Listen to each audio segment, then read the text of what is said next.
वैसे साहब मैं आपसे यही जानना चाहता हूँ सिर्फ कि आज जो कोर्ट के कहने के बाद सुब्रमण्यम स्वामी जी की रिएक्शन आई है और उमा भारती जी ने कहा कि वहीं पर राम मंदिर बनेगा जहां रामलला है, तो फिर कोर्ट के कहने का क्या मतलब है? देखिए, सुब्रमण्यम स्वामी की अखलाकी जिम्मेदारी थी कि जब वो चीफ जस्टिस के सामने जब ये बात को रख रहे थे तो उनका एक काम था कि वो तो इस केस में पार्टी नहीं है वो। उनका ये काम था कि वो दोनों पार्टीज को इन्फॉर्म करते। मगर ये सुप्रीम कोर्ट का ऑब्जर्वेशन है और उनकी जिम्मेदारी भी थी कि वो बताते सुप्रीम कोर्ट को कि माजी में 6 मरतबा ऐसी कोशिशें की गई हैं। जब राजीव गांधी प्राइम मिनिस्टर थे, उन्हीं के ज़माने में ताले खोले गए, उनकी गवर्नमेंट जिम्मेदार है।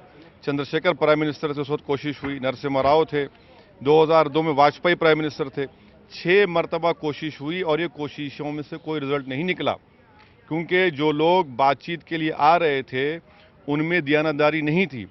तो पर्सनल लॉ बोर्ड ने इस बात का फैसला लिया कि हम बातचीत नहीं करेंगे, हम सुप्रीम कोर्ट से कहेंगे कि आप इस मसले की रोज सुनवाई करें और इसका फैसला दें।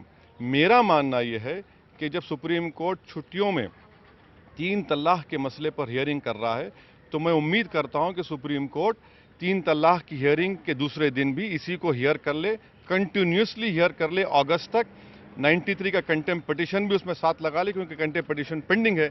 और मुझे पूरा यकीन है कि सुप्रीम कोर्ट आस्था की बुनियाद पर नहीं बल्कि कानून की बुनियाद पर, रूल ऑफ लॉ की सुप्रीमेसी की बुनियाद पर फैसला देगा। लेकिन आप यही कह रहे हैं, इसका मतलब कि अदालत के जरिए ही फैसला माजी में 6 मरतबा कोशिशें हुई, इससे कोई नतीजा नहीं निकला।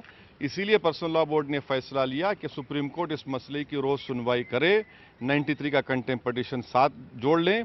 जिस तरह 3 तलाक में आप बैठ के सुन रहे हैं छुट्टियों में, इसको भी सुन ले, कंटिन्यूस सुन ले और सरकार जाके बोले सुप्रीम कोर्ट को पिटीशन दें, गवर्नमेंट ऑफ इंडिया खुद कह दे कि हम इसको सुनना चाह रहे हैं।